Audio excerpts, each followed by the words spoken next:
Puisque vous êtes presque tous là, on va démarrer ce café littéraire avec ce titre qui ouvre à beaucoup d'interprétations, puisqu'il s'agit de faire avec son histoire, mais ça pourrait être aussi défaire son histoire pour mieux la raconter, refaire son histoire. Il y a beaucoup de trajectoires que nous allons parcourir ensemble avec Denis Michaelis pour État d'ivresse. Je montre le livre, comme ça vous le reconnaîtrez après. Il y a également avec nous Abnous Chalmani, j'espère avoir bien prononcé le prénom, tout va bien. Les exilés meurent aussi d'amour. Et puis, Maïr Guven, ça va? Vous préférez Maïr Guven ou Maïr Guven? Non, Guven, c'est très bien. Bon, c'est parfait. Alors, pour l'instant, tout va bien.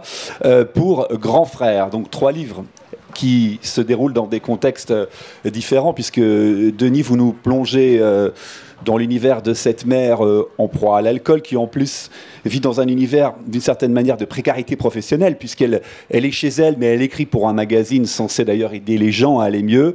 Et cette maman a quelques interlocuteurs clés. Outre une voisine, il y a son grand-fils, et puis il y a ce mari relativement absent. Abnous, vous nous plongez dans cette arrivée en France d'une jeune Iranienne, alors aux côtés d'une famille, selon une expression très employée par les journalistes, haute en couleur. Il y a les sœurs de la maman, il y a le père de la petite fille, dont on comprend qu'il est souvent en décalage avec l'époque. Il y a eu aussi beaucoup de poésie dans le livre. On parlera sans doute de ce poète qui vient éclairer une histoire familiale qui se déroule à Paris. Et alors on lit en plus pour vous que vous avez fait une biofiction. C'est intéressant, il y a un peu de vrai, un peu de faux. On verra, on en parlera. Et puis Maïr, vous nous emmenez dans une autre trajectoire, une trajectoire qui se déroule aussi dans les rues de Paris. D'abord en nous parlant des mots de cette réalité, puisqu'on parle de Guantanamo, de mine, mais là, c'est pas du tout le langage d'origine, c'est le langage employé par les taxis et les chauffeurs d'Uber, puisque dans votre histoire, il y a ce chauffeur d'Uber dont on suit la trajectoire, et il y a son frère qui est parti en Syrie, dans ce contexte que l'on sait, celui du djihad, celui de Daesh, puis celui d'une quête d'idéal, même si cet idéal est meurtrier. Ça, c'était la mise en contexte. Mais pour rentrer directement dans le sujet, il y a peut-être une première correspondance entre vos 3 livres. C'est que pour raconter une histoire, évidemment, il faut s'approprier les mots de cette histoire. Et justement, peut-être on peut démarrer avec vous, Maïr, parce que ça peut être un premier étonnement de lecteur quand on arrive dans Grand Frère. Il y a bien sûr le récit, mais surtout, à la fin du livre, il y a un lexique qui explique les mots employés. Alors, par les populations de banlieue, on mettra le nom qu'on voudra, mais en tout cas, les mots qui vont aider le lecteur à comprendre ce qui arrive. Donc, cette question du langage que vous allez utiliser pour nous plonger vraiment dans le cerveau de ce chauffeur d'Uber, dans le cerveau de son frère, mais aussi de son père, qui lui vient de Syrie, qui avait des idéaux, qui parle aussi beaucoup de politique, comme dans les livres d'Abnous, qui a des engagements. Est-ce que ça a été une difficulté? C'est venu en cours de route? C'était une réflexion qui s'est posée comment? Non, moi je pense qu'il ne faut pas mentir. C'est-à-dire un chauffeur de Uber, en tout cas mon chauffeur de Uber, et ceux que j'ai rencontrés, ne parlent pas au passé simple, mais c'est pas grave. Je ne parle pas au passé simple. J'ai grandi dans une France où on écoutait Skyrock, on regardait M6, TF1 ou France 2. On ne parlait pas au passé simple. J'ai grandi dans une France qui écoutait du rap, mais aussi Raled, aussi Nirvana, la Macarena et compagnie, et on ne parlait pas au passé simple. Et toute cette génération comprend ce langage. Moi, j'ai pu l'utiliser, même des fois ça m'arrive. Après, je grandis, donc je ne vais pas m'enfermer dans la langue de la jeunesse. Et je dis bien la jeunesse, parce que y a une auteure hier qui me disait que son enfant de 10 ans utilisait l'expression Starful-là. Bon, moi, ça ne me dérange pas, en fait, la langue évolue. Mais surtout, je ne voulais pas me mentir, je ne voulais pas mentir au lecteur. Voilà. Et pas le perdre non plus, finalement, lui donnant les repères pour pouvoir avancer avec vos héros. Oui, alors, l'idée du lexique... Moi, je n'avais pas fait de lexique, j'avais mis des notes de bas de page. Comme je viens de l'université, donc je suis un peu structuré pour rien, et l'éditeur m'a dit vaut mieux faire un lexique, c'est plus littéraire, etc. Moi, je pense que c'est moins pratique, mais bon, après, c'est plus facile de faire un aller-retour en bas de page et remonter plutôt que d'aller à la fin avec un marque-page. Et on peut saluer au passage la délicieuse formule qui accompagne ce glossaire. Cher lecteur, pour vous faciliter la lecture et vous faire découvrir le vocabulaire énergique et vivant d'une partie de la jeunesse. Puisqu'effectivement, il y a de la vie, il y a de l'énergie, il y a même des colères qui demandent qu'à s'affirmer. En tout cas, on le découvre au fur et à mesure de votre roman. Abnous, vous aussi, vous êtes dans cette question du vocabulaire. Alors, si on lit les journalistes très bien informés, vous n'écrivez pas en persan, hein, ça vous le confirmez, vous écrivez en français. Non, effectivement, j'ai perdu la langue persane, je le parle encore, mais je ne le lis plus et je ne l'écris plus. Mais alors, ça veut dire que vous avez emprunté ce beau chemin du français pour... puisque quand cette famille iranienne arrive en France, évidemment, elle ne parle pas français, mais... dans le livre, évidemment, elle s'exprime dans votre langue d'écriture, la langue de Voltaire. Donc ça veut dire que vous avez dû imaginer en français ce qu'ils auraient pu dire en iranien, en persan, parce qu'on dit souvent qu'effectivement, la langue structure le mental et structure la façon de penser. Bah, là, c'est compliqué, parce que moi, je suis arrivée en France, j'avais 8 ans. Donc ça allait, enfin, jusqu'à 13 ans, j'arrivais encore à lire et à écrire en persan, et puis à un moment, à 13 ans, effectivement, un matin, j'ai perdu ma langue maternelle. Et elle s'est envolée comme ça? Elle s'est vraiment envolée, oui. C'est pas venu au fur et à mesure, c'est un matin, je n'arrivais plus à écrire en persan. Mais donc c'est trop lointain pour que je sache vraiment si... je sais pas ce qui s'est passé. Est-ce qu'il y a un psy dans la salle? On peut en trouver. Je sais pas ce qui s'est passé, mais forcément, moi, à 8 ans, avant même de parler français, je voulais être un écrivain français. Donc, je pense que... Dès le départ. Je pense qu'il faut aussi se rappeler que tout choix est une forme de renoncement. Et je pense que ça a été... j'ai fait le choix du français, sachant que mes parents avaient raison. Ils pensaient que les Molanes resteraient là pour très, très longtemps. Donc, ça fait 40 ans. Donc, quelque part, ils m'ont annoncé qu'on allait faire notre vie là. Parce que là, le retour était impossible.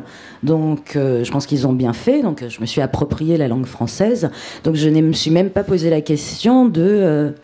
en écrivant Les Exilés, est-ce que j'étais en train de tricher sur la langue ou pas? De toute façon, c'est vrai que c'est une famille d'Iraniens, mais c'est vrai que toute l'histoire se déroule à Paris. Il y a des allers-retours à Téhéran, mais c'est pas... j'allais dire, c'est vraiment un roman français. D'autant plus que c'est votre père, dans la vraie vie, qui vous invite finalement à découvrir la littérature française en disant c'est ça, on va lire Les Misérables ensemble et on y va. Oui, c'est effectivement c'est la réflexion de mon père, parce qu'une partie de la famille a choisi d'aller s'installer aux États-Unis, comme 1 million d'Iraniens après le départ du Shah. Et mon père a eu cette réflexion, tant qu'à être dans la merde, autant l'être au pays de Victor Hugo. Donc on est venu en France pour ça. Donc, et c'est vrai que déjà en Iran, enfin mon père lisait énormément en persan, puisque Victor Hugo était entièrement traduit en persan, donc connaissait déjà la littérature française du 19e.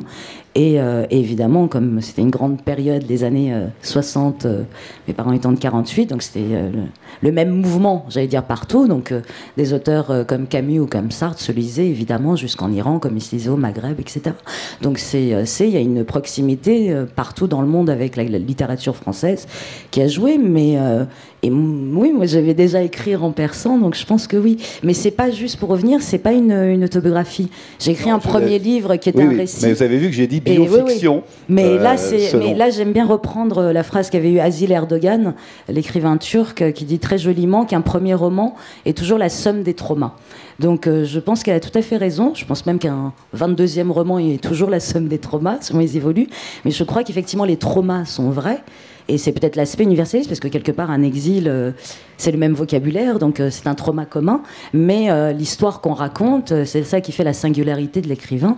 C'est une histoire évidemment inventée. J'ai vraiment des tantes effroyables, mais un chouïa moins effroyable que ce que j'ai décrit, évidemment, dans le roman. Mais elles sont pas mal dans le genre. Mais évidemment, j'ai exagéré, parce que, en plus, moi, ma littérature préférée étant le réalisme magique, et donc étant une lectrice de réalisme magique, je trouve que en tant que lectrice, plus je suis dans un roman où les traits sont accentués, plus les personnages sont monstrueux, et je trouve ça plus facile pour moi en tant que lectrice de m'y reconnaître. Donc évidemment, je préfère l'idée de commencer à écrire le roman que j'ai envie de lire. Je trouve ça plus honnête. Donc voilà, mes personnages sont... Mais je trouve que c'est... d'ailleurs, c'était hyper intéressant, parce que mes premiers lecteurs, quand j'ai leur retour, ils oublient assez rapidement que c'est des Iraniens. Il y a un côté, évidemment, entre guillemets, folklorique, exotique, de découverte d'une autre culture, mais au final, ça reste l'histoire d'une famille très dysfonctionnelle, et nous sommes tous dans des familles plus ou moins dysfonctionnelles. C'est bien, vous avez employé ce terme très, très intéressant de dysfonctionnel, qui caractérise bien la famille, qui pourrait aussi caractériser votre personnage, Denis Michaelis, celle de cette femme, de cette mère. Alors, évidemment, j'allais dire, elle s'exprime en français, elle aurait pu s'exprimer en allemand, puisque vous êtes aussi traducteur, mais là, elle parle en français dans le livre. Et son mode de réflexion, son mode d'expression, c'est des questions qu'elle se pose à elle-même, c'est des conversations qu'elle fait avec elle-même et un autre, et même elle met tout le monde en scène dans son monologue. Donc pour rentrer dans le cerveau de ce personnage, là aussi, quelle démarche il y a eu sur la langue? C'était inspiré par de précédents romans, vous avez aussi travaillé peut-être cette notion d'enfermement, ou d'être dans des situations où on est amené finalement à parler à soi-même, parce que c'est le seul interlocuteur qui puisse nous comprendre. Comment ça s'est passé, ce travail? Alors comment ça s'est passé? C'est toujours difficile de... Il y a une somme des traumas aussi qui pourrait valoir pour vous. Alors oui, donc je ne suis pas alcoolique, ma mère ne l'est pas non plus. Je suis sans cesse obligé de rappeler ça, puisqu'on est dans... Vous faites bien de le dire. Non, mais on est dans cette ère de l'écrire vrai et du témoignage. Comment j'ai fait ça? En fait, j'ai tout simplement donné corps à quelque chose qui est au fond assez simple et que nous vivons tous, c'est que nous parlons à nous-mêmes. Ça nous arrive de parler à haute voix. Et donc j'ai inventé en effet un personnage, une femme dont on ne connaît pas l'âge, dont on ne connaît pas le nom ni le prénom, et qui comme ça erre pendant 7 jours dans sa maison, donc c'est un huis clos, et qui, en fait, dont l'objectif est de trouver de l'alcool, qui va trouver tout un tas d'obstacles sur sa route qui vont l'empêcher d'acheter de l'alcool. Et en effet, elle parle à elle-même. Et c'était davantage un défi littéraire que d'essayer d'écrire un livre avec, au fond, en fait, de créer du suspense avec le quotidien le plus banal. C'est-à-dire quelqu'un qui est chez lui, qui est dans le salon, qui va dans la cuisine, qui va voir sa voisine pour lui demander la voiture parce qu'elle a perdu son permis, donc elle a besoin d'une voiture pour acheter de l'alcool, donc elle doit aller au supermarché. Et c'était vraiment je dis la banalité du quotidien que, par ailleurs, je vis, comme tout le monde. Et c'était comme ça de créer vraiment un sentiment d'étrangeté et d'inquiétude, et ensuite de mélanger ses voix. C'est-à-dire qu'il y a sa propre voix, il y a des dialogues, il y a ce double maléfique avec lequel elle entretient une relation très ambiguë. Donc il y a vraiment un mélange comme ça des voix sans qu'il y ait de guillemets, de tirets. Donc c'est-à-dire que c'est vraiment un bloc de texte que j'ai quand même fini par découper en tout un tas de petits chapitres pour rendre la lecture quand même un peu plus... pour rendre le livre un peu plus lisible. Mais il y a eu en fait un travail formel qui m'a pris beaucoup de temps, et en même temps j'ai envie de dire c'est ça, c'est le rôle de l'écrivain. En fait, c'est comment vous racontez l'histoire. C'est pas tant l'histoire qui importe, c'est la manière de raconter. C'est ça, écrire. Oui, parce que finalement, vous savez où vous voulez aller. Et après, ce sont les étapes de lecture. Il y a quand même... Alors, vous avez bien fait de rappeler qu'il n'y a pas de lien maternel sur l'alcoolémisme, ou l'alcoolémie tout simplement, mais il y a une fascination pour le processus d'addiction. Qu'est-ce que ça fait d'être dans une addiction, dans une totale dépendance? C'est aussi une des histoires qui transparaît du livre. Je pense que c'était pas... bon, là, je commence à avoir un peu de recul sur le livre, et tant mieux, d'ailleurs, parce que quand j'ai commencé à en parler au mois de janvier, c'était beaucoup plus compliqué. Je pense qu'il y a plusieurs choses pour faire vite. C'était pas tellement l'addiction qui m'intéressait, c'était plutôt la duplicité, en fait, que j'avais déjà abordé dans un roman précédent qui s'appelle Le Bon Fils, où déjà le personnage pouvait être profondément généreux et bon, et on pouvait éprouver de l'empathie pour lui, et il était aussi profondément cruel avec les autres. Donc il y avait cette schizophrénie qui m'avait toujours intéressée. Et au départ, je devais écrire un livre sur... Enfin, ce qui m'intéressait, c'était cette duplicité chez le personnage qu'il y a chez les êtres dépressifs, qui par ailleurs est quelque chose que je connais, pour ne pas l'avoir vécu, mais pour avoir eu des proches qui ont souffert de dépression nerveuse. Et ça s'est transformé en livre sur l'alcool, parce que je trouvais que l'alcool était plus, c'est terrible de dire ça, mais était plus littéraire. En tout cas, pour s'adapter mieux à un univers de fiction, parce que ça paraît tout simple, mais il faut chercher de l'alcool. Enfin, la personne alcoolique, après j'ai rencontré des psychiatres, je me suis évidemment renseigné sur ce problème et sur cette maladie. L'alcoolique doit chercher de l'alcool. Donc, si vous voulez, dans cet espace qu'est la fiction, le personnage a quelque chose à faire. Et comme je suis un auteur plutôt de l'action et pas de la psychologie, ce ne sont pas des personnages qui réfléchissent, mais ce sont plutôt des personnages qui agissent et qui ont besoin, enfin qui ont une quête en fait. Donc si vous voulez, l'alcool me permettait de raconter cette histoire beaucoup plus simplement, mais c'est plutôt sur la manière dont nous sommes profondément double, profondément injuste, sur l'impossibilité que nous avons de dire aux proches que nous les aimons, sur la façon dont nous n'avons cesse de nous tromper et de défaire des liens que nous avons créés avec les autres. Donc c'était plutôt ça qui m'intéressait. C'est intéressant, vous parlez de duplicité. Peut-être que cette duplicité, on peut la retrouver d'une certaine manière dans votre livre, Maïr, parce que quand on se penche sur celui qui va nous accompagner tout au long du récit, le chauffeur de Uber, qui donc lui est resté en France, alors que son frère, qui a gravi des échelons de diplôme, qui est infirmier, est parti en Syrie, eh bien, ce frère, on découvre d'ailleurs qu'il a un regard extrêmement ambigu vis-à-vis de ce frère, à qui il en veut, puisqu'il a déstabilisé la famille par son geste. Ça a toute une série de conséquences, y compris policières, judiciaires. Enfin, il y a plein de conséquences. Un être s'en va, mais il y a tout ce qui arrive derrière. Et en même temps, il l'aime profondément. Donc il y a aussi cette duplicité dans le personnage. Et au-delà de ce qu'on peut partager en tant que lecteur avec vous, puisqu'on est dans cette thématique de faire avec son histoire, qu'est-ce qu'on fait avec le matériel, les matériaux personnels qui étaient les vôtres? Quelles ont été les sources d'inspiration? Je vous dis ça parce que c'est très simple. On voit sur Wikipédia, je parle du journaliste, il voit que vous avez été élevé par votre grand-mère, si j'en crois, et il dit, mais alors finalement, est-ce que c'est cette grand-mère qu'on retrouve dans le roman, qui va d'ailleurs être un peu celle qui va révéler l'identité côté syrien aux deux frères que l'on va suivre? Est-ce que c'est des passerelles aussi simples, ou est-ce que c'est, et on l'aura compris, un raccourci journalistique? Alors, comment je peux faire une réponse intelligente? Vous n'êtes pas obligé, il est tôt, on est dimanche. Encore mieux qu'ils fassent vendre des livres. Bon, déjà, les gens qui sont là sont tous convaincus qu'il faut lire vos livres, donc ça va. Bon, alors, je vais donner tous les arguments.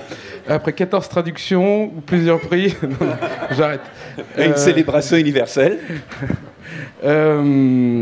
Non, bon, la grand-mère, on va faire très vite. Oui, effectivement. Alors, ça, c'est le problème. Ça n'a rien à voir avec la grand-mère, c'est l'annonce et l'interaction. Donc, on laisse passer ce spot de publicité. Vous voyez, on est filmé, en plus, on a la pub. Mais restez là, surtout. Aux lecteurs qui sont dans cette passerelle, restez avec nous, vous êtes à la meilleure table ronde. Je le redis, parce qu'il faut s'auto-célébrer de temps en temps. Voilà. Et bien, après 27 artistes, c'est Maïr. C'est bon. Donc, on était à la grand-mère. Oui, effectivement, j'ai une grand-mère. Mon père est décédé quand j'étais petit. Ma grand-mère est venue pallier. Elle est venue aider ma mère. Donc, qu'est-ce que j'ai fait? Je suis très attaché à ma grand-mère. Je lui ai arraché plusieurs dents et je l'ai mis dans le livre. Mais bon, je l'ai utilisé comme personnage, comme un adjuvant en réalité. C'était un petit hommage, mais ça s'arrête là. Pour le reste, mon père n'est pas syrien, ma mère n'est pas syrienne. Mon père est kurde, ma mère est turque. Ils sont arrivés en France dans les années 80. Ils sont réfugiés politiques. On n'a pas grandi dans le 93. Parce que vous étiez plus dans la banlieue de Nantes. Ouais, enfin Nantes, on parle même pas de banlieue en fait. C'est des villes. Ouais. Vous avez raison, pardon. Non, c'est vrai, mais les ouvriers vivent dans des petites maisons. Au pire, ce qu'on appelle HLM ailleurs, en fait, là-bas, on appelle l'habitat de l'Office public des habitations à loyer modéré de Nantes. Ce sont des immeubles de 2 étages. Ce qu'on peut appeler voyou, c'est Michel qui vole des mobylettes et qui revend des pots d'échappement. Donc, le sujet que j'ai connu dans le livre, pour moi, ce qui a été intéressant, c'est qu'on a entre jeunes issus de Saint-Sébastien-sur-Loire et le gars de Aubervilliers qui fait des conneries. Nous, on faisait tous des conneries. Notre lion, c'était l'ennui et le rap. C'était notre lion. Et la défiance vis-à-vis de la société. Une sorte de colère. Donc que vous appeliez Michel Durand ou François Durand et que vous viviez à Saint-Sébastien-sur-Loire, d'ailleurs j'étais à la prison de Laval avant-hier pour faire une rencontre. Les prisonniers ne sont pas... Pardon ? Vous êtes remercié par l'une des participantes à cette lecture. Contrairement à ce qu'on croit, les prisonniers ne sont pas majoritairement des Français issus de l'immigration, en tout cas ceux que j'ai vus. Donc ce que je veux dire, oui, je suis allé chercher un matériel que j'ai découvert à Paris, donc j'avais un regard extérieur, je jouais au foot au FC Lila, et j'ai découvert le plus grand ghetto d'Europe, la Seine-Saint-Denis. Quand je dis ghetto, c'est-à-dire que c'est moins beau qu'1 kilomètre plus loin et les infrastructures sont moins bonnes. C'est un peu... Et donc c'est ce regard extérieur que j'ai voulu mettre dans le livre. Après, je ne vais pas vous donner en détail l'étendue de ce que j'ai vu, vécu, lu, entendu, mais c'est beaucoup de choses entendues. Moi, j'adore traîner dans les cafés, j'adore bavarder avec les gens. Et le restaurant à kebab qui est décrit, le 120, en fait, ça s'appelle le 129, c'est à Saint-Denis. Et c'est le repère des chauffeurs de Uber. Donc quand on s'assoit, on achète un sandwich, on entend des histoires. Donc ça alimente le bouquin. Voilà, puis j'ai oublié le début de la question, mais c'est pas grave, on est là pour la rappeler. Ouais, voilà. Denis parlait du fait que l'alcool est un objet littéraire. Peut-être pour poser une question plus directe, a priori, le chauffeur d'Uber, tout peut être objet littéraire, mais ce n'est pas l'objet littéraire auquel on pense en premier. Vous étiez conscient un peu de cette transgression, parce que ce qui est intéressant, c'est quand on parle de votre livre à des chauffeurs de Uber, par exemple, en disant, vous savez, on a fait un livre qui met en scène un chauffeur de Uber. J'ai fait le test pour ça. Ils sont surpris de dire, ah bon, mais qui ça peut intéresser, la vie d'un chauffeur de Uber? Vous aviez conscience de cette, entre guillemets, transgression, en tout cas, de transporter des personnages qu'on n'attend pas au cœur d'un roman? Vous pouvez dire non. Hein. Je sais pas quoi vous dire. Bon, c'est pas grave, on vous laisse le temps de réfléchir. Moi, j'ai pas étudié la littérature. Vous voyez, je lis que ce que j'aime. Donc, pour moi, il n'y a pas de règle. Tout est fiction. Même ma vie est une fiction. Alors, vous allez me prendre pour un fou, mais j'ai pas choisi le pays dans lequel je suis né, ni la ville. J'ai pas choisi mon prénom ni mon nom. Donc, en fait, il y a des gens qui s'appellent mes parents, qui ont créé une fiction qui est moi, qui m'ont collé tous les éléments fictionnels, et moi, ma seule bagarre, c'est qu'à 18 ans, je me suis tiré pour me réapproprier cette fiction. Et même le matin, quand je me lève, le choix de ma tenue est une fiction pour vous séduire. Et entre le moment où je vais au mariage d'un ami et aujourd'hui, je ne suis pas le même personnage de fiction, je suis un élément dérivé. Donc, quand je dis que tout est fiction, c'est qu'on peut tout inventer, on peut tout réécrire, on peut... Donc pour moi, le personnage, il est éminemment romanesque, parce qu'en fait, c'est un Rastignac de la banlieue. Le gars, il passe de rien du tout, je joue bien au foot, je me casse le genou, à... Ah tiens, pourquoi je ne deviendrais pas chauffeur de Uber? Donc il y a une ascension, une découverte, des balades dans Paris, un regard extérieur. J'ai essayé de lui créer des éléments d'intrigue, c'est-à-dire qu'il a un conflit avec son père qui est chauffeur de taxi. C'est là que je dis que tout est fiction. C'est-à-dire qu'on prend un personnage complètement banal, l'autre est infirmier, et on lui met des problèmes. Donc c'est juste l'histoire du type normal, c'est-à-dire 99% de la population, qui voudrait mener sa vie. Il a un caillou dans la chaussure qui est son frère qui rentre de Syrie. Voilà. Tout simplement, donc voilà. Mais ça peut faire un roman, hein, c'est ça qui est là. Là, il y a quand même aussi ces trajectoires, puisqu'on parle de faire son histoire ou défaire son histoire. Dans votre livre, Maïr, on a deux frères qui ont une partie de leurs origines qui sont bretonnes. Hein. D'ailleurs, il y a un moment une conversation avec le frère le plus intéressé par la religion, une conversation entre lui et un curé, qui n'arrive pas forcément à le ramener... vers le chemin de l'Église, mais en tout cas, on voit qu'il est intéressé, et ils auraient pu pencher, entre guillemets, d'un côté plus que de l'autre. Il se trouve le frère en question penche du côté musulman, voire plus que musulman, mais c'est une trajectoire, et dans votre livre à vous, Abnous, c'est quand même la trajectoire inverse. C'est-à-dire que, bien sûr, c'est une fiction, bien sûr, vos tantes sont plus horribles dans le livre que dans la réalité, hein, on est bien d'accord. Néanmoins, il y a toujours cette émancipation qui arrive, la volonté de votre héroïne, et cette émancipation qui arrive aussi par le biais de personnages inattendus, dont cette rescapée de la Shoah, qui est une voisine d'origine juive et qui va servir... Alors ça, c'est comme assez incroyable au jour d'aujourd'hui, comme dirait le mauvais journaliste selon la mauvaise expression, de voir que c'est cette personne qui va aider la famille à s'émanciper, que votre père... dans le livre, qui vient d'Iran, se retrouve même à faire Shabbat, c'est-à-dire ce jour marqué par les Juifs comme étant un jour de repos et de célébration. Et alors ça, c'est quelque chose d'extraordinaire. Ça aussi, c'est de la fiction ou c'est une part d'inspiration? Ah non, mais c'est pas du tout de la fiction. Je sais qu'aujourd'hui, on a un problème avec la mémoire, avec l'histoire, mais... en 532 avant Jésus-Christ, les Juifs de Babylone ont été libérés par Cyrus le Grand. Moi, quand j'étais petite en Iran à l'école, évidemment, donc j'étudiais l'histoire de la Perse. L'histoire de la Perse, c'est quand Cyrus le Grand libère les Juifs de Babylone et finance la construction du Second Temple, qui sera fini par Darius en 515 avant Jésus-Christ. C'est quand même l'histoire. Il y avait un demi-million de Juifs iraniens avant la Révolution. Aujourd'hui, il y en a entre 25 000 et 50 000 et 7 députés juifs au Parlement, donc c'est pas du tout une fiction. Nous, quand on est arrivé en France, France. On est arrivé Vous étiez rue de la Roquette. Rue de la Roquette, et tout le quartier Roquette, les Dreux-Rollin, est historiquement le quartier des Juifs originaires de Turquie. Donc quand nous sommes arrivés, il y avait tout de suite une espèce de proximité culturelle. Donc comme on le faisait en Iran avec une partie de la famille qui est juive, on faisait Shabbat. On a continué les Shabbats à Paris. Bon, à l'époque, c'était des Shabbats charcuterie. C'était totalement différent dans les années 80, mais il y a une vraie proximité culturelle et historique entre Israël et l'Iran. C'est quand même pas rien. Et pour info, et c'est même au-delà de l'anecdote, si vous allez au siège de l'ONU à New York, à l'entrée, le texte qui se trouve à l'entrée, dans le hall d'entrée, c'est ce qu'on appelle l'un des décrets de tolérance de Cyrus le Grand, qui est considéré comme le père des droits de l'homme. Donc là, j'avais pas besoin de fiction, j'avais plus besoin de fiction d'aller chercher à quel point ces tentes pouvaient être monstrueuses et de trouver l'action. Mais il a... Enfin, je suis tout à fait d'accord avec ce que dit Maher, c'est que n'importe quoi, un gobelet peut être une fiction. C'est, comme tu disais aussi, tout dépend de la manière de raconter.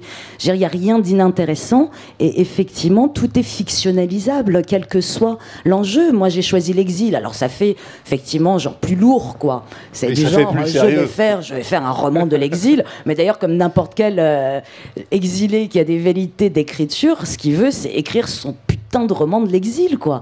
Parce que c'est un genre littéraire et qui est vraiment intéressant. Et c'est vrai que, bon, je comptais pas le faire là, mais on ne sait jamais, on commence à écrire quelque chose et puis on divague et on écrit autre chose. Mais moi, par contre, ce que je voulais faire, je savais que ce que je ne voulais pas faire, c'est je ne voulais pas faire un livre, comme on dit, tire-larme. Et je voulais pas parler de comment on cherche des papiers. Et ça, c'est un autre domaine. D'ailleurs, j'ai l'impression que c'est un débat sur les journalistes, avec toutes les réflexions que nous fait Olivier. Mais justement, je voulais pas faire un livre de journaliste qui raconte comment est-ce que un immigré... non, ce que je voulais, c'est raconter, c'est de sortir du drame des migrants pour aller vers une tragique comédie des exilés. Ce que je voulais, c'est aussi raconter une réalité, c'est que, mais dans la merde, on rigole beaucoup aussi. C'est pour ça qu'on survit. Il y a aussi une réalité de ça, sinon on ne survit jamais. Quand on vit des grands malheurs, heureusement qu'on a cette chose exceptionnelle qui est l'humour pour réussir à prendre de la distance. Et moi, je voulais raconter ça, que les exilés continuent, malgré l'exil, à tomber amoureux, à avoir des idées à la con, à faire des conneries, et c'est vrai que le premier titre du roman était censé être « Les exilés sont des salauds comme les autres ». Bon, c'est plus joli avec amour, et c'est ça qui est important. C'est-à-dire, un exilé, il y a deux choses qui lui pendonnaient, c'est l'humiliation, ça tout le monde est d'accord, il ne faut pas humilier les gens, c'est mal, mais il ne faut pas non plus les sanctifier, parce que c'est une manière de leur retirer leur humanité. Un type qui était un salaud en Iran, c'est pas parce qu'il est exilé que ça devient un homme bien. Et d'ailleurs, on le découvre c'est quand même très important. En lisant votre livre, oui, que des gens qui font bonne figure ici se sont comportés comme des salauds. Mais pour rebondir sur ce que vous dites, c'est peut-être effectivement, il y a ce côté journalistique parce qu'il y a beaucoup de clichés aussi, mais pour rebondir, avant de poser notre question qui va arriver à Denis, c'est que Maïr disait très justement tout est fiction, et pourquoi ? Parce que vous le dites dans les entretiens que vous avez accordés justement à la presse, comme quoi c'est utile, vous racontez votre enfance, et vous dites rue de la Roquette, on faisait Shabbat avec les Juifs, on allait faire le dimanche après la messe, on mangeait avec nos amis espagnols et portugais, et le soir on prenait le café mon père prenait le café avec nos amis kabyles. Ouais, ils buvaient des coups. Ils buvaient des coups. Et alors vous dites, c'était possible à l'époque, mais aujourd'hui tout le monde porte un string. Je crois que ce sont vos mots, en tout cas tels qu'ils ont été rapportés par les médias. Et ça illustre bien ce que dit Maïr, c'est-à-dire qu'avec le temps qui passe, il y a des choses qui, en fait, étaient complètement anodines, qui deviennent des objets de fiction parce qu'ils disparaissent peut-être de notre quotidien. Peut-être, mais c'est vrai que là, il n'y a pas très longtemps, je prenais un taxi et il se trouve que le taxi avait une dizaine d'années de plus que moi, mais on avait été dans la même école. Et on parlait, et lui était originaire du Maroc, et on rigolait beaucoup, on se disait, on n'est pas nostalgique de notre pays de naissance, on est nostalgique des années 80. Vu les désastres esthétiques qu'ont été les années 80, on était même surpris à se dire que ça nous manque. Parce qu'effectivement, il y avait une espèce de liberté, c'était follement amusant. Je sais que ma mère m'accompagne un jour à l'école, elle voit qu'il y a un foyer malien, en me déposant, elle rentre dedans, elle dit apprenez-moi à faire à manger, je vous apprends à faire iranien. Donc on se retrouvait au foyer malien, et ma mère faisait des grandes marmites de bouffe iranienne, elle cuisinait, enfin, c'est des choses qui se faisaient extrêmement naturellement, parce qu'on avait une espèce de conscience de se dire qu'on est tous tous des métèques et tous dans le même bateau, et c'était extrêmement sympathique. Aujourd'hui, avant de se dire bonjour, on se demande d'où on vient, comment on pense, c'est quoi notre religion, où est-ce qu'on vote. Je trouve ça extrêmement triste, et je trouve ça en plus à l'opposé de la littérature. C'est que c'est vraiment pourquoi j'aime la littérature et pourquoi j'ai une dent tellement dure contre la politique, parce que je suis née dans une famille extrêmement politisée. C'est justement le domaine politique et le domaine de la certitude, du noir, du blanc, alors que la littérature, c'est le monde du gris, de l'ambiguïté. C'est là-dedans que se niche la fiction. C'est justement de prendre un personnage fort sympathique, de dévoiler son passé, découvrir que ce mec tellement drôle, au fait, était un mec qui torturait à la Savac. Alors qu'est-ce qu'on fait de cette sympathie d'aujourd'hui? Qu'est-ce qu'on fait quand ce type est la seule personne que vous voyez le vendredi soir et qu'il apporte un peu de joie dans une famille totalement délirante qui est en train de couler sur son pauvre bateau? Est-ce qu'on lui pardonne la Savac? Mais est-ce qu'il est même question qui on est pour pardonner? C'est ça qui fait littérature. C'est cette somme de questions, et c'est aussi finalement des choses assez quotidiennes qu'on retrouve dans votre, vous le disiez Denis, dans votre livre, mais justement quand vous plongez votre personnage, pour que cette quête de l'alcool soit possible, il fallait trouver un stratagème pour qu'elle reste finalement toujours chez elle, même professionnellement. Donc une fois que vous êtes, puisqu'elle a cette fonction d'écrire en freelance pour un magazine, en plus l'ironie pousse au fait que ce magazine est censé aider les gens à aller mieux. Ce genre de magazine de psychologie, et là vous campez un personnage, celui du rédacteur en chef, dont votre héroïne sait les faiblesses, parce que lui aussi il a des relations compliquées avec ses filles, donc des fois elle en joue, mais ça veut dire qu'une fois que vous aviez l'idée, pour raconter cette histoire, il fallait trouver les personnages, puisqu'il y a aussi une voisine qui est un objet de fascination pour votre héroïne, puisqu'elle est tout le temps à la maison, donc forcément c'est un personnage. Comment s'est agencée cette mise en relation des personnages ? Alors pour ce qui est du journalisme, c'est l'ironie du texte, parce qu'on a toujours l'impression que on me dit parfois que j'écris des choses très, très tristes et très glauques, mais j'espère que c'est quand même drôle pour certains lecteurs. C'est drôle, il y a beaucoup d'ironie. Voilà, moi ça m'a beaucoup amusé en l'écrivant, c'est terrible à dire. Mais j'étais journaliste pendant 10 ans. Je travaillais à Arte notamment et à France 5, et quand j'ai commencé, j'ai été rédacteur pour un magazine de psychologie et de développement personnel, et donc je me suis dit au départ, quand j'ai commencé à... C'est comme si ça n'existait pas. Voilà. Je sens qu'il va y avoir les cloches bientôt. Je sens que les cloches vont arriver. Nous ne sommes pas sur BFM TV, on est filmé, mais... Et c'est vrai que je lui cherchais un emploi à cette anti-héroïne. Et l'idée du magazine psychologique, c'est ce qui ajoute dans l'ironie du texte, puisque comme vous le disiez, elle est persuadée de connaître l'autre, d'avoir toutes les réponses sur le couple, sur les difficultés dans l'adolescence, sur les difficultés dans l'amour, et évidemment, elle fait tout le contraire. Après, c'était aussi une manière de me moquer évidemment de la profession que je connais bien, que j'ai aussi quittée pour écrire, parce que je ne me sentais pas assez libre.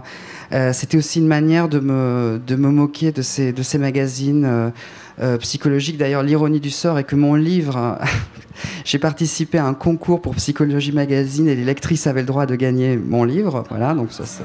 Comme quoi, finalement. C'est parfait, tout va bien. Et l'autre ironie, c'est que en fait, au départ, j'avais intégré des extraits de mes articles. Et j'ai une éditrice qui est québécoise. C'est important de le dire parce que je pense qu'elle ne connaît pas du tout cette presse française. Et quand elle a lu les premières versions, elle m'a dit, écoute, on ne peut pas laisser ça. Je ne sais pas où tu as trouvé ça. C'est tellement mal écrit. Elle dit, il faut vraiment... Voilà, donc finalement, je l'ai enlevé. Mais oui, c'est l'ironie. C'est pour un peu me moquer...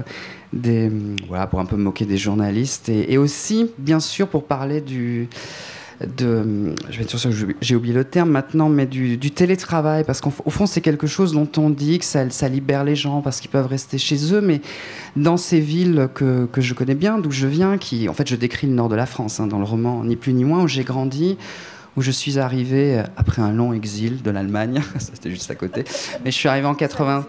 Ouais, mais je suis arrivé en 85 et c'est vrai que j'ai vécu dans une région qu'on connaît, le Nord, qui est assez isolée, où il y a eu beaucoup de chômage, c'est ce que je décris aussi dans le bouquin. Et c'est vrai qu'il y a toutes ces villes en France où on explique aux gens que c'est une liberté que de travailler chez eux, mais au fond ça les isole.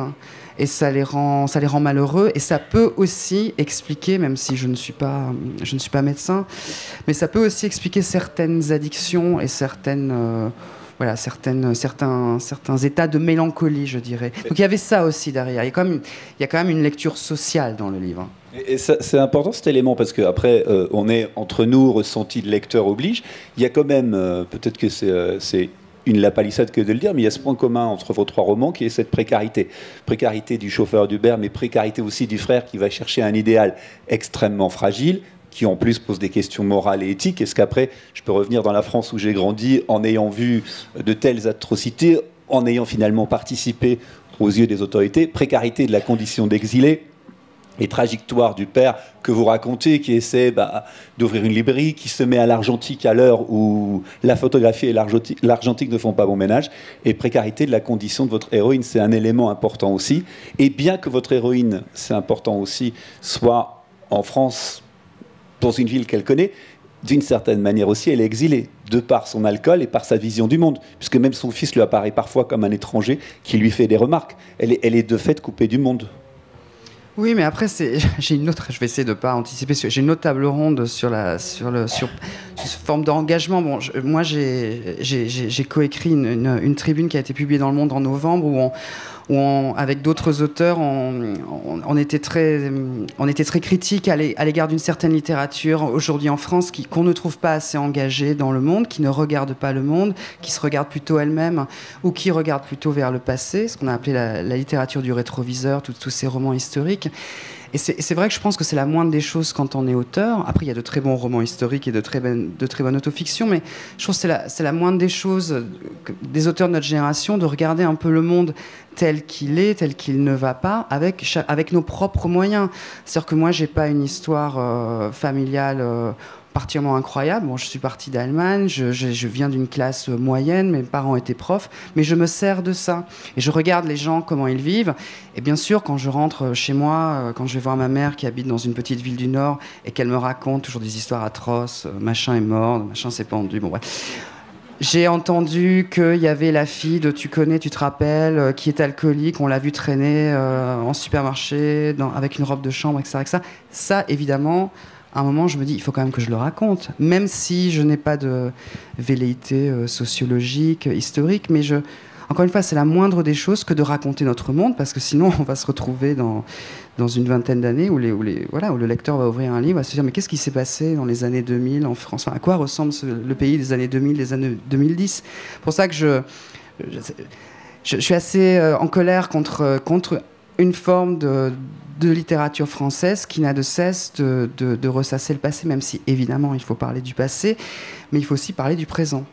C'était une mise au point utile aussi qui explique la démarche, et on ne peut pas ne pas vous poser la question aussi, Maïr, puisque vous avez été aux responsabilités dans un média, et vous avez dit finalement vous quittez l'univers médiatique pour prendre le chemin du roman, mais cette notion d'engagement, vous la ressentez aussi ? Parce qu'on ne peut pas ne pas vous poser la question au vu du thème du livre aussi, hein, qui est un sujet d'actualité que l'on voit évoqué ici et là. Alors, j'ai quitté le journal en invoquant l'excuse de prendre le roman. Oui, c'est pour ça. La vérité est plus séduisante, c'est que j'ai suivi ma copine qui a pris un boulot en Allemagne de chercheuse pendant 1 an. C'est plus beau. Pour être homme au foyer.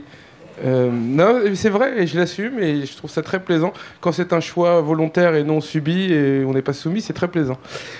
Oui, c'est un choix. Moi, j'avais une colère sourde en moi, en tant que Français de désir, Français d'adoption. Puisque vous êtes né sans apatride. Je suis né sans nationalité. Je suis né apatride, c'est pas grave. Hein. On en ça se soigne. Ouais, mais c'est même pas une maladie en fait. C'est un meilleur statut que d'avoir une nationalité, parce qu'on a un passeport pour aller dans tous les pays du monde, sauf le pays qui vous a fait apatride. Donc on pouvait voyager partout dans le monde, des signataires de la Convention de Genève. Non, j'avais une colère sourde en moi. Je veux dire, tous les personnages qui ont grandi dans ces cités HLM parisiennes étaient dépeints uniquement par le prisme de la drogue, de la bagarre et ce genre de trucs. Je trouvais ça pas... Je l'ai fait également, mais j'ai fait pas que... Il n'y a pas que ça. J'ai fait ça, plus tout le reste. Plus l'amour, plus la colère, plus la nostalgie, plus la camaraderie...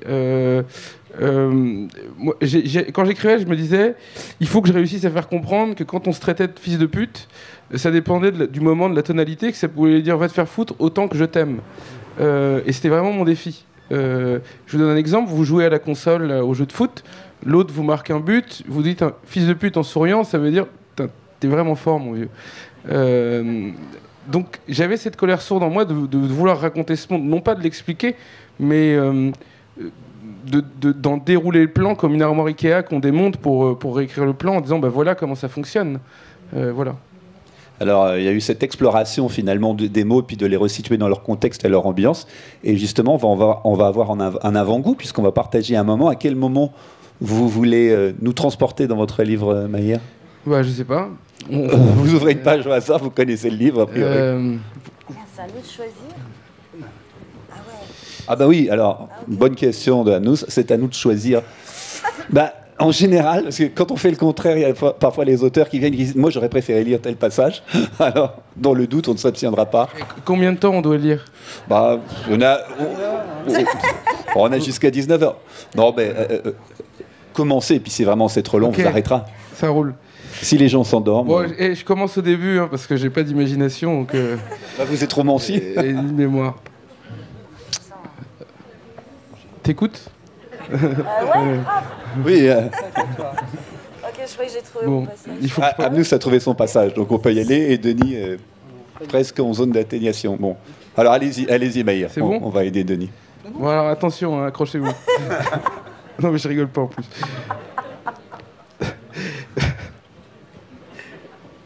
Non, mais c'est là, ça va être terrible là.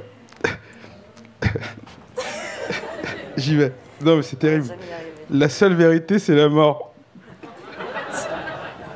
C'est le début du livre. C'est de pouvoir rire de tout, en fait. C'est ça.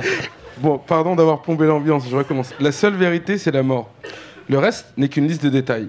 Quoi qu'il vous arrive dans la vie, toutes les routes mènent à la tombe. Une fois que le constat est fait, il faut juste se trouver une raison de vivre.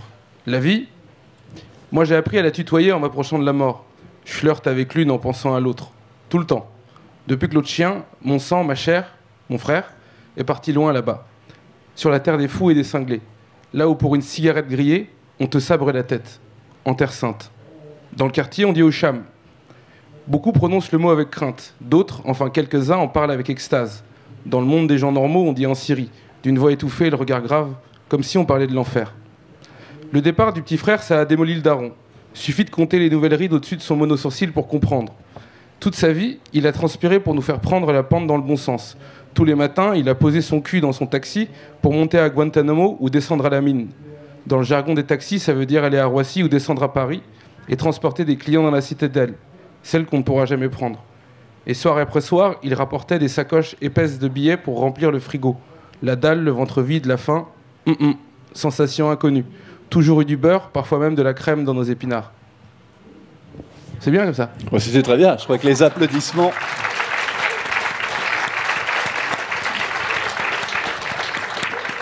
Et ce qu'il faut rajouter, Maïr, c'est qu'effectivement, on a une voix du roman, celle du principal narrateur, mais qu'après, au fur et à mesure de la lecture, le lecteur va découvrir l'autre voix, celle du frère parti.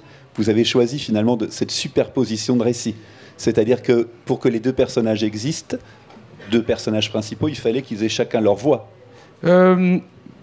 Ouais, j'y ai pas réfléchi en fait. Quand j'écrivais avec la voix du grand frère, je me suis dit, lui il se posait des questions sur pourquoi son frère partait, et je me suis dit je vais utiliser le lecteur va être complice du crime. C'est-à-dire que le petit frère va raconter son départ, mais le grand frère ne le sait pas. Ce qui permettait de créer du suspense également. Donc je rendais le lecteur complice du départ en Syrie. Donc les 450 000 lecteurs sont complices du djihadisme. C'est un bon argument aussi pour acheter le livre après. Je rigole, voilà. je rigole. Ouais, comme quoi on peut faire son histoire avec tous les chemins, même celui de l'ironie si cher à Amnous. Amnous se remet de ses émotions.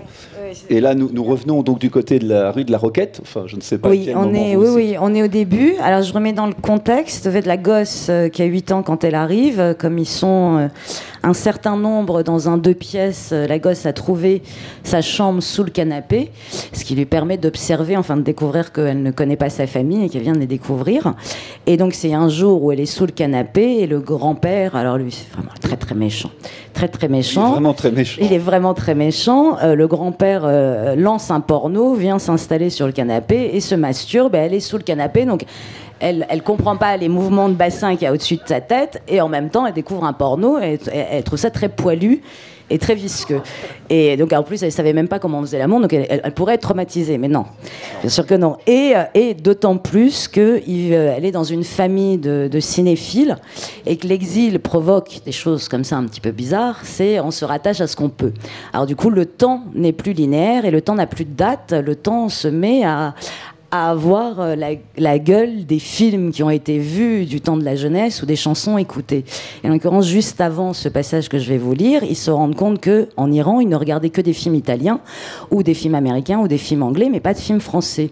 Et le père de l'héroïne se dit, bon, bah, tant qu'à faire, autant, vu ce qu'on a tous en commun dans cette famille, c'est le cinéma, regardons des films français. Et comme il ne connaît rien aux films français, eh ben, il loue Les Valseuses. Un film familial, évidemment. Évidemment. Les Valseuses commençaient quand mon père me mit dans les mains un dictionnaire franco-persan. Mais ma surprise, mon embarras et ma fascination ne laissèrent aucune place au vocabulaire. Quant à la famille, elle appliqua une méthode dont elle était coutumière, faire comme si de rien n'était. Me sortir de la pièce aurait été admettre qu'il y avait à l'écran quelque chose qui n'était pas de mon âge. Il ne savait pas à quel point j'avais dépassé mon âge. Nous sommes ainsi restés devant le film et le porno du grand-père perdit définitivement son pouvoir d'attraction-répulsion. Avec des bites et des cons, des orgasmes en voiture, un suicide par le vagin, un viol dans un train, beaucoup trop de seins et de cul, Les Valseuses fit entrer les mots et le rire dans le sexe, lui rendant sa juste place, celle du plaisir et de la liberté. Les Valseuses désamorça le drame de la chair sans désir, créa le lien qui me manquait, donna un sens aussi absurde futile à toutes les laideurs, toute la violence, toute la grossièreté des rapports humains. Voilà ce qu'était la France, à poil et en voiture. Le contraire de l'immobilité et de la prison de l'exil. Fascinant et salutaire, j'étais sauvée. Les autres étaient hostiles à ce film avant même qu'il ait commencé. C'était le choix de mon père, El Diablo. À la fin, Mitra et le Chinois se tournèrent vers ma mère en la fusillant du regard, et ma pauvre mère, plus surprise qu'eux, elle n'avait jamais couché qu'avec mon père, et je la soupçonne de n'avoir jamais ouvert les yeux pendant l'amour, ne sut pas comment réagir, soucieuse de ne pas me choquer davantage. Mon père estima qu'il n'était pas tout à fait idiot d'expliquer cette suite ininterrompue de sexe à une enfant de presque 9 ans. Il me raconta le film avec des mots simples, m'expliquant qu'il s'agissait de cinéma, et qu'un réalisateur décidant de raconter l'histoire d'une femme qui ne sait pas jouir n'était pas différent d'un réalisateur qui racontait l'histoire d'un officier anglais qui se prenait pour un prince arabe. Je fus ravie de savoir que la jouissance valait la gloire politique. Mitra et son diplôme de psychologue se levèrent, la tête haute couronnée de morale gluante, et quittèrent la pièce. Ma mère déversa sur mon père un flot d'insultes silencieux, et le Chinois prit un livre dans la bibliothèque pour se donner une contenance, sans doute le manifeste du Parti communiste qu'il avait oublié de lire. Et c'est ainsi que Les Valseuses fit son entrée dans ma liste des films qui m'apprirent à faire la vie, même si je ne découvrais que Les Valseuses étaient synonyme de couilles que quelques 20 ans après le premier visionnage. C'est long de devenir français.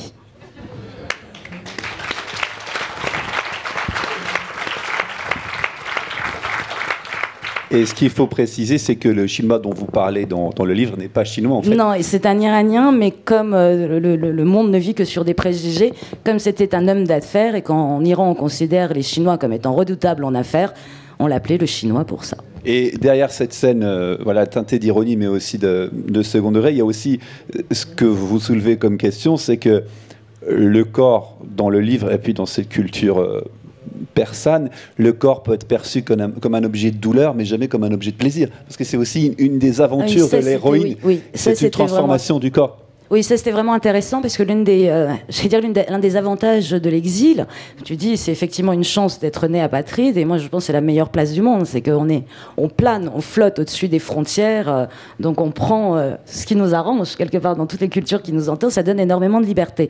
Et en l'occurrence, je trouve que pour une femme, l'exil donne cette possibilité-là. En l'occurrence, un exil qui va d'Orient en Occident, c'est le fait de pouvoir choisir son corps, de choisir quel corps on a envie. Et effectivement, c'est en travaillant sur mon roman que la poésie persane est une poésie très charnelle, une poésie de l'amour divin, mais aussi de l'amour charnel, avec énormément de sous-entendus, d'ambiguïté. Et par contre, il n'y a jamais de description du corps féminin. C'est comme si les femmes étaient limitées, mais vraiment à leur visage. Alors il y a le grain de beauté, il y a vaguement la promesse d'un baiser, il y a les effluves de parfum dans les cheveux, mais il n'y a jamais de corps. Je veux dire, le maximum, c'est un corps élancé qui s'avance. C'est tout. Alors qu'effectivement, on arrive en France, on rentre au Louvre, et la première chose sur laquelle on tombe, c'est quand même l'hermaphrodite endormi. C'est quand même extrêmement impressionnant. Vous savez, pour une Iranienne, dont en plus, après la révolution islamique, où tous les corps étaient recouverts de noir, de se retrouver devant l'hermaphrodite endormi. Donc il y a des seins, des fesses magnifiques et une queue. C'est quand même un gros choc pour une gamine iranienne de 8 ans.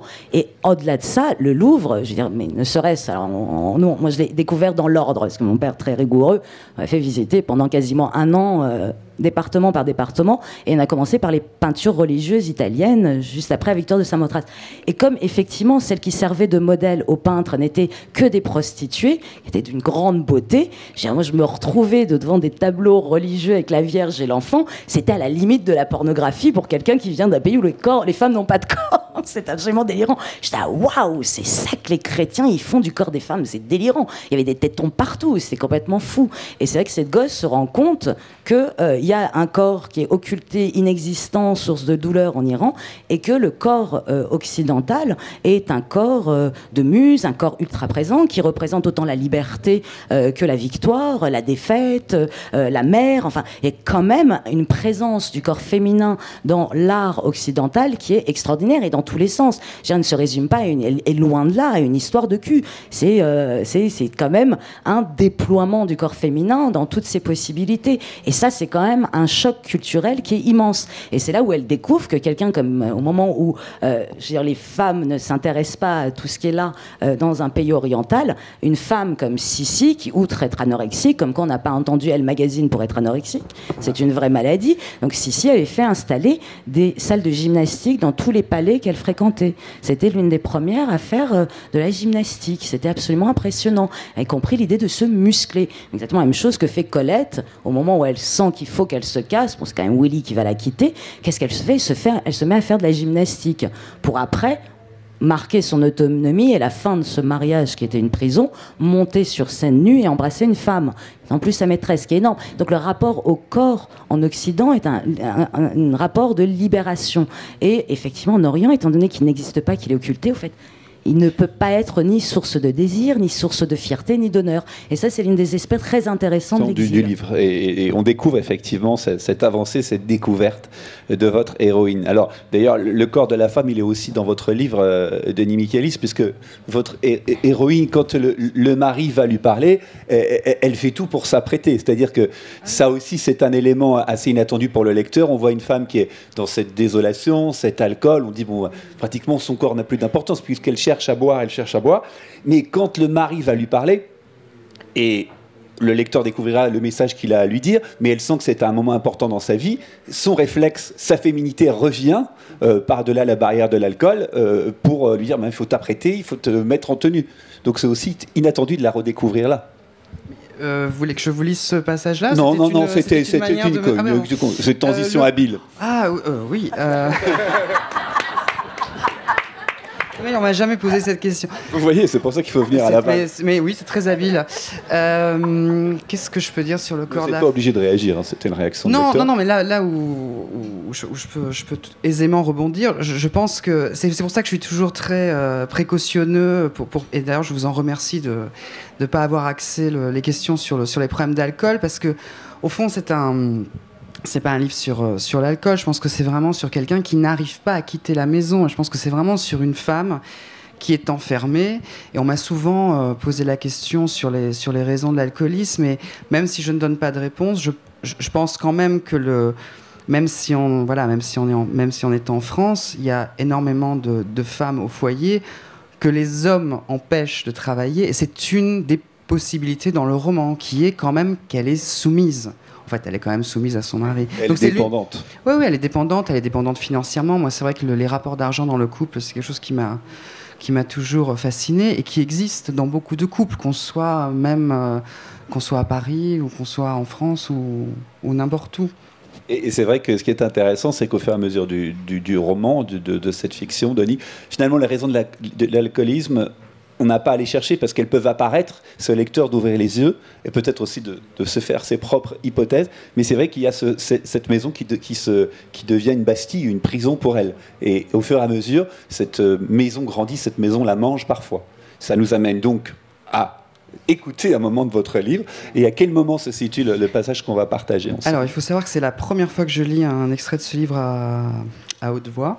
Parce qu'en fait, au début, je voulais pas, parce que j'avais commencé à m'entraîner chez moi, et je me suis dit, ce texte est incompréhensible.